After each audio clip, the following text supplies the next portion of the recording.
নমস্কার। আজকে আমরা বি ভার্বের ব্যবহারের ওপর বেস করে কিছু ট্রান্সলেশন প্র্যাকটিস করব। চলুন শুরু করা যাক। ছুটির দিনগুলি হয় সুন্দর। ছুটির দিন ইংরেজি হচ্ছে the holidays.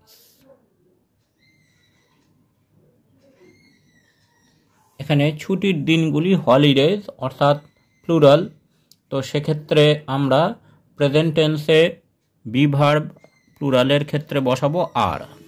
The holidays are beautiful. The holidays are beautiful. রচনাটি ছিল বড়, বড় বা দীর্ঘ। তাহলে রচনা ইংরেজি এসে। দ্য এসে এখানে ছিল অর্থাৎ পাস্ট টেন্স বোঝাচ্ছে, অতীত। তাহলে সিঙ্গুলারে বা এক বচনে বি ভার্ব হবে ওয়াজ। The essay was lengthy. The essay was lengthy.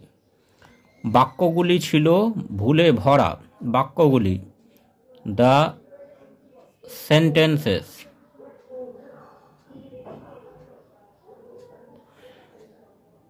ছিল, এটা প্লুরাল, তাহলে এখানে বি ভার্ব হবে were. The sentences were full of error. Error মানে ভুল। তুমি হও বালিকা। ইউ, ইউ এর পর আমরা জানি প্রেজেন্ট টেন্সে হয় be verb are. You are a girl. সে হয় মোটা। সে ইংরেজি হচ্ছে হি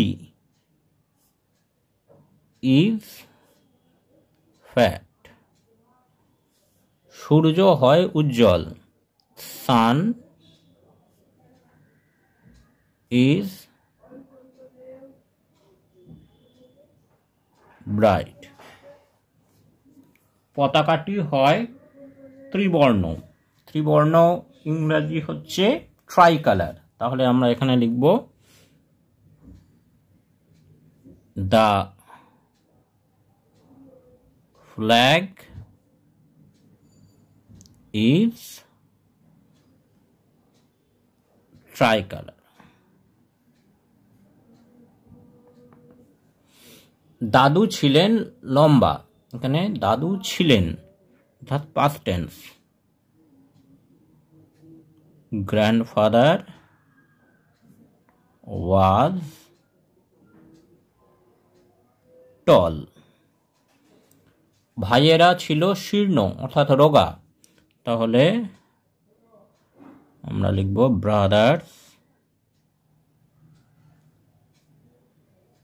ভাইয়েরা হয় শীর্ণ, তাহলে ব্রাদার্স আর থিন। প্রেজেন্ট টেন্সে প্লুরালে বি ভার্ব হবে আর। ব্রাদার্স আর থিন। ঈশ্বর হন মহান। God is great. তারা ছিল দুঃখিত। তারা ইংরেজি দে। ছিল পাস্ট টেন্সে হচ্ছে ওয়্যার। দে ওয়্যার দুঃখিত ইংরেজি স্যাড। They were sad. লোকটি হয় দয়ালু। লোকটি দ্য ম্যান নির্দিষ্ট করে বলছে the man is kind. The man is kind. Thanks for watching this video.